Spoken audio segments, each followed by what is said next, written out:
2024-25 অর্থ বছরের বাজেটে কিছু পণ্যের দাম বাড়ানো হলেও নিত্যপণ্যের দাম কমানোর প্রস্তাব করা হয়েছে। এ কারণে বাজেটকে স্বাগত জানিয়েছেন সাধারণ মানুষ। তবে LED light, mobile call rate ও ইট সহ বিভিন্ন খাতে দাম বাড়ানোর প্রস্তাবের সমালোচনা করেছেন তারা।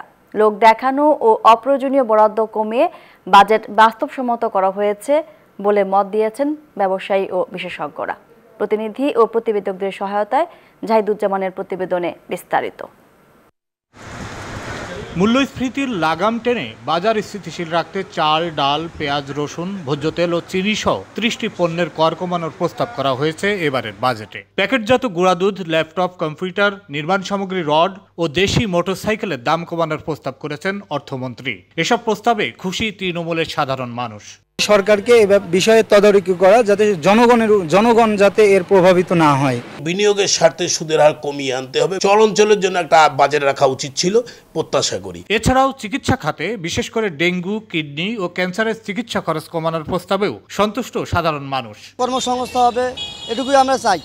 আমরা কোনো বাজেটটাতে বুঝি না, গরিব মানুষ। খাদ্যদ্রব্য এবং ওষুধের দাম কমানোর জন্য এই বাজেটকে আমি স্বাগতম জানাই। মূল্যের দাম নিয়ন্ত্রণে আনার জন্য সরকারের পদক্ষেপ গ্রহণ করা দরকার। এদিকে বাজেটে সিগারেট, মোবাইল ফোনের সিম কার্ড ও কল রেট, কোমল পানীয় ও energy drinks, AC, fridge, LED bulb ও ইটের দাম বাড়ানোর যে প্রস্তাব করা হয়েছে তা পুনর্বিবেচনা করার দাবি জানিয়েছেন অনেকে। বিশ্বমানের থার্মিক্স রড, সালাম স্টিল থার্মিক্স, দেশের একমাত্র থার্মিক্স রড। সিগারেট দাম আমার কথা আরো বাড়ুক, সমস্যাটাকে লোকজন খাওয়া কমা দিক। প্রত্যেকটা দ্রব্যমূল্য যা আমরা কিনে খাই তাতে করে আমাদের সংসার চালানো ব্যয়বহুল হয়ে যাচ্ছে। যশোর অঞ্চলের বাজেটে আমাদের একটু বিশেষ স্থান দেওয়ার জন্য আমি বিশেষভাবে অনুরোধ করব। বাজেটের আকার যেমন বাস্তবসম্মত হয়েছে, তেমনি লোক দেখানো ও অপ্রয়োজনীয় বরাদ্দ কমানো হয়েছে বলে মত দিয়েছেন অর্থনীতিবিদ ও ব্যবসায়ী নেতারা।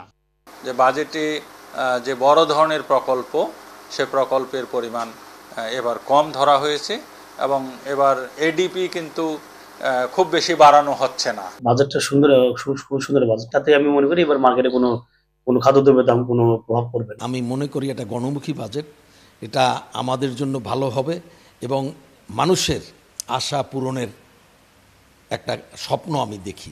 প্রপারলি যদি আমরা আমাদের যে কারেন্ট সিচুয়েশনটিকে ওভারকাম করতে হয়, তাহলে কিন্তু আমাদের যে ট্যাক্স টু জিডিপি রেশিও এটা অবশ্যই বাড়াতে হবে। বিনিয়োগ যদি না বাড়ে, শিল্প যদি সৃষ্টি না হয়, কর্মসংস্থান যদি না হয়, আমরা যদি শুধু ট্যাক্সের উপর প্রেসার দিই, তাহলে কিন্তু এটার সুফল ঠিকমতো আসবে না বলে আমি মনে করি। মূল্যস্ফীতি নিয়ন্ত্রণের লক্ষ্যসহ বাজেটের কল্যাণমুখী প্রস্তাবগুলো কতটা বাস্তবায়ন করা যাবে তা নিয়ে চিন্তা রয়েছে সংশ্লিষ্টদের। জাহিদুজ্জামান, নিউজ 24।